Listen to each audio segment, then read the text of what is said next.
आप सबको पता है कि नवलगढ़ पंचायत समिति क्षेत्र में तोगड़ा कला गांव में देलसर कला गांव में श्याम बाबा का एक बहुत ही प्राचीन मंदिर है, जिसकी जो जोत लगातार 125-150 साल से लगभग जल रही है। वो सब बताते हैं कि अपने ऐतिहासिक खाटू श्याम बाबा के यहीं से वो जोत आई है और वहीं से वो लगातार जोत चल रही है और सैकड़ों साल से वहाँ मेले का आयोजन होता रहा है।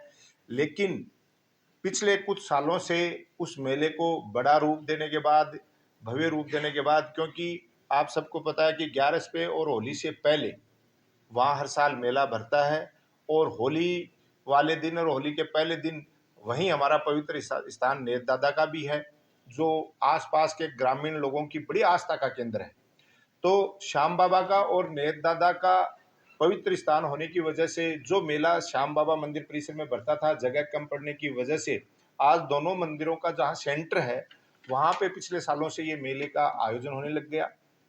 खेल कूद प्रतियोगिताएं होती हैं, बच्चों का मनोरंजन होता है और झूले वगैरह और होली पे डफ चंग की थाप के साथ लोग मनोरंजन करते हैं और काफी ग्रामीण खुश हैं। और ग्रामीणों का बार बार फोन आने पे ग्रामीणों की बात को ध्यान में रखते हुए इस बार फिर श्याम बाबा और नेत दादा के इस पवित्र भव्य मेले का आयोजन किया जा रहा था। लेकिन बार बार कई जगह से फोन आ रहे थे कि कई, आपको पता है कि किसी गांव हो, ढाणी हो, विकास के या कोई भी काम होते हैं तो हर जगह कोई न कोई रोड़े लगाने वाले लोग भी होते हैं। और इसमें भी बार बार मुझे दुख और बड़ी तकलीफ हो रही है कि एक तरफ तो राम के नाम पे राजनीति करने वाली जो पार्टी है, राम और गाय, उन पे राजनीति करने वाली पार्टी है भारतीय जनता पार्टी। आज अपने आप को डबल इंजन की सरकार बताते हैं। राजस्थान में भी बीजेपी की सरकार है, सेंटर में भी बीजेपी की सरकार है और अयोध्या में जो राम मंदिर बना है, आप सबको पता है कि हिंदुओं की आस्था के प्रतीक हैं राम, जिनका सभी सम्मान भी करते हैं। लेकिन जहां इनको राजनीति करने की जरूरत होती है वहां राम और गाय के नाम को इस्तेमाल कर लेते हैं। और जहां जन भावना की बात, आज श्याम बाबा का जो पवित्र स्थान है देलसर और नेत दादा का पवित्र स्थान है, केवल 5-7 दिन ग्रामीण क्षेत्र में एक मेले का आयोजन होके लोग, ग्रामीण अंचल के लोग मनोरंजन कर लेते हैं, एक दूसरे से मिल लेते हैं, वो इन लोगों को बर्दाश्त नहीं हो रही। आज लगभग गांव में, मैं नाम नहीं लूंगा किसी का, आपको सबको पता है हर गांव ढाणियों में बड़े बड़े मेले भी लगते हैं, कार्यक्रम भी होते हैं, लेकिन कोई परमिशन नहीं लेता है। लेकिन इनकी दुर्भावनाओं का हमें ध्यान में रखते हुए या किसी प्रकार की कोई अप्रिय घटना नहीं हो, क्योंकि हम बाबा साहब भीमराव अंबेडकर के संविधान को मानने वाले लोग हैं, कांग्रेस पार्टी के कार्यकर्ता हैं। इसलिए हमने संविधान को ध्यान में रखते हुए विधिक प्रक्रिया से मेले के आयोजन की एक प्रक्रिया हमारे युवा कार्यकर्ताओं के साथ की थी, जिसमें तोगड़ा ग्राम पंचायत ने इसकी एनओसी जारी की। उस एनओसी के बाद में पंचायत समिति ने भी इसकी अनुशंसा एसडीएम कार्यालय में हमने भेजी कि आप भी परमिशन दें। और जहां जहां एसडीएम साहब ने परमिशन के लिए लिख के भेजा, यहां तक कि नवलगढ़ थाने से भी पॉजिटिव रिपोर्ट आई, लोगों ने एक अच्छी रिपोर्ट दी, लेकिन फिर भी स्वीकृति जारी नहीं हुई कि हमारे ऊपर राज का दबाव है, हमारे कार्यकर्ताओं का दबाव है कि इस मेले को रोका जाए। हमें बड़ी तकलीफ हुई कि भारतीय जनता पार्टी के लोग तो राम और गाय के नाम पे राजनीति कर रहे हैं और भगवान के मेले को क्यों रोकना चाह रहे हैं। ये तो खुद ऐसे आयोजनों को कराना चाहते हैं, लेकिन राजनीतिक दुर्भावना को ध्यान में रखते हुए इन लोगों ने ऐसा प्रयास किया और प्रशासन दबाव में, मुझे कहते हुए बड़ा अफसोस हो रहा है कि एसडीएम साहब ने फिर दोबारा जांच करवा ली। और दोबारा जब पुलिस जांच करने गई तो वहां के घर घर में जाके भी पता किया तो ग्रामीणों ने एक ही बयान दिए एक सुर में कि हम मेले का आयोजन यहाँ चाहते हैं। लेकिन फिर भी पर एसडीएम साहब के यहाँ से कोई परमिशन जारी नहीं करके और लोगों को डरा के धमका के इस तरीके का एक माहौल क्रिएट किया जा रहा है कि इस मेले का आयोजन नहीं हो, तो मैं तो कड़े शब्दों में निंदा करता हूं।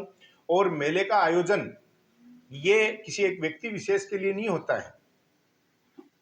आप लोग हो सकता है राम और गाय के नाम पे राजनीति कर रहे हो, लेकिन हमारी ऐसी कोई मंशा नहीं रहती है। हम तो केवल भगवान में आस्था रखने वाले लोग हैं, श्याम बाबा पे आस्था रखने वाले लोग हैं। आपको पता है लाखों करोड़ों श्रद्धालु दूर दराज से चल के आज श्याम बाबा के खाटू धाम पे आ रहे हैं। और खाटू धाम के बाद सबसे बड़ा श्याम मंदिर, आपको पता है, प्राचीन और पुराना मंदिर देलसर है, सबको पता है। तो वहां भी लोग, खूब लोग आते हैं। पिछले साल भी आपको पता है लगभग 1.5-2 लाख श्रद्धालु वहां पहुंचे थे। और उस बात को भी ध्यान में रखते हुए यहाँ का प्रशासन केवल नेताओं की चाटुकारिता करने में लगा हुआ है।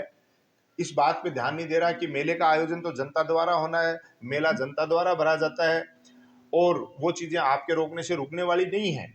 लेकिन आपको जो व्यवस्थाएं करनी है उन पे आपको ध्यान देना चाहिए, ताकि चाहे हमारे श्याम बाबा हों, चाहे हमारे नेत दादा हों, इन सब में आस्था रखने वाले श्रद्धालुओं का आप मान सम्मान बढ़ाओगे अगर इसमें आके कोऑपरेट करोगे। काफी व्यापारी हैं, जैसे झूले हैं, की व्यवस्था किस भांति देखो, आपको पता है काम करने वाले गरीब लोग, आपको पता है मेले में ज्यादातर गरीब लोग अपना 5-7 दिन अपना काम धंधा करते हैं, जो घरेलू उत्पाद हैं वो लाके वहां बेचते हैं। और यहाँ तक कि हमारे देलसर मेले में तो हमने एक शुरुआत की थी कि राजीविका मिशन के महिलाओं द्वारा बनाए गए उत्पाद की बिक्री के लिए पिछली बार भी हमने स्टॉल लगाई थी कृषि यंत्रों की, के साथ साथ हमने पंचायत समिति के द्वारा जो सरकार की फ्लैगशिप योजनाएं हैं उनको बताने के लिए भी वहां स्टॉल लगाई थी। लोगों को काफी लाभ हुआ था। और यहाँ तक कि हम लोगों ने, आपको पता है पूर्व विधायक जी ने और हमारी पूरी टीम ने वहां चिरंजीवी योजना का मुफ्त रजिस्ट्रेशन किया था। लगभग 1750 परिवारों का जो प्रीमियम राशि थी 850 रुपए, वो भी हमारी टीम द्वारा भुगतान किया गया था। आप सोचो कितने लोगों को वहां पे फायदा हुआ था। इन सब बातों को इनको कोई नहीं फर्क पड़ता है। आज राजीविका मिशन की महिलाओं का काम, ये जब भी मीटिंग करते हैं सीएम साहब या इनके कोई मंत्री आए तो भीड़ दिखाने के लिए करना चाहते हैं, लेकिन उन महिलाओं का इस मेले में जो बाजार लगने वाला था उन बात को, उन सुविधाओं को ध्यान में नहीं रखते। क्या लगता है आपको प्रशासन स्तर पर उसकी परमिशन नहीं मिलती है तो आपके बीच और ग्रामीण के बीच जो मेला करवाया जा रहा है क्या हो सकता है? देखिए, हम कानून और संविधान को मानने वाले लोग हैं।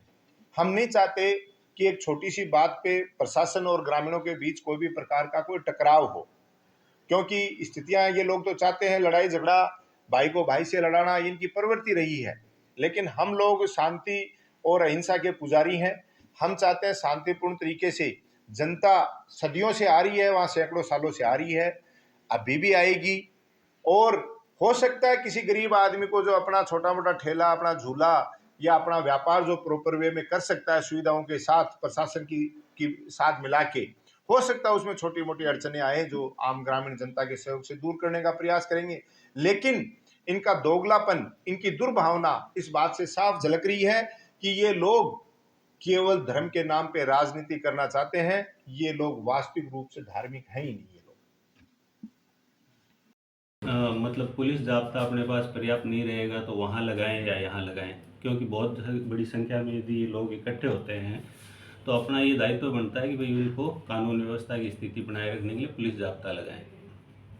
तो ऐसी परिस्थिति में अपन दोनों जगह एक साथ काम नहीं कर सकते। सर पिछली बार भी भरा था मेला, पिछली बार ही भरा था, उससे पहले नहीं भरा। उसके पहले सर पुराना पड़ता है मेला, पहले कम था, अब इसका रूप बड़ा दे दिया है। जबकि खाटू श्याम जी का भी बड़ा स्तर पर मेला पड़ता है, सबसे बड़ा मेला वहाँ पड़ता है। नहीं, वहाँ पूजा अर्चना करें, इकट्ठा हों, सारी बातें हैं, लेकिन मेले का रूप इसको देंगे तो उसमें हमें फिर कानून व्यवस्था के हिसाब से कई व्यवस्थाएं करनी पड़ती हैं, वो संभव नहीं है। सर पुलिस मित्रों के साथ अगर व्यवस्था हो जाए तो?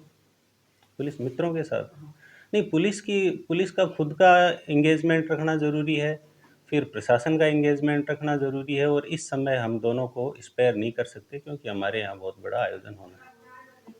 एक तरफ कह रहे हैं कि धार्मिक जो मंदिर हैं या धार्मिक जो सरकार बढ़ा दे रही है, तो दूसरी तरफ ये भी उनका आरोप है कि सरकार के प्रेशर से वो अनुमति नहीं दे। ऐसा कुछ नहीं है। प्रशासनिक हमारी कंटिंजेंसी ऐसी है कि हम इस समय पुलिस को स्पेयर नहीं कर सकते, प्रशासन के अधिकारियों को स्पेयर नहीं कर सकते।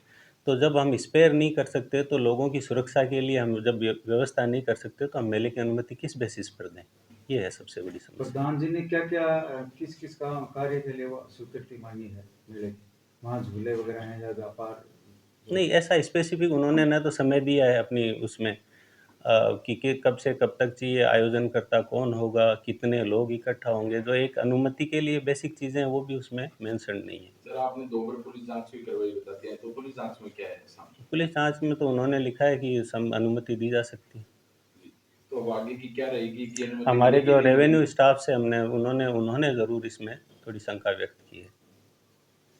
उन्होंने कहा है कि ये चारागाह भूमि है और चारागाह भूमि में गांव का एक अन्य पक्ष है, वो कह रहा है कि साहब हमारी चारागाह भूमि पर हमें यदि ये आयोजन की अनुमति देते हो तो हमें दिक्कत है। तो एक तरह से गांव में ही दो गुट हैं। सर जो काफी झूले जैसे व्यापारी हैं जो दूर दराज से आते हैं, तो उनका लगभग आना भी प्रारंभ हो चुका है, तो उनके लिए फिर अभी तो संभव नहीं हो पाएगा, अनुमति बिना उनको बुलाना उचित नहीं था। आयोजनकर्ताओं को इस पे ध्यान देना चाहिए। ग्राम पंचायत के अधीन आते हैं जो गोचर भूमि के हैं, जोड़े वगैरह, तो उन्होंने क्या क्या आप बताइए कि जोहड़ भूमि पे अपने इस तरह का आयोजन उचित है क्या? तो फिर आने वाले नहीं है। समय में सर नवलगढ़ में बदराना जोड़ में जैसे पशु मेला जैसे आयोजन होने वाले हैं, तो उन आयोजन पे क्या मैं मेन कंसर्न मैंने बताया आपको कि मेन कंसर्न ये है कि हमारे पास अभी पुलिस व्यवस्था और प्रशासनिक व्यवस्था के लिए समय और आदमियों की कमी रहेगी, इसलिए नहीं कर। Thank you.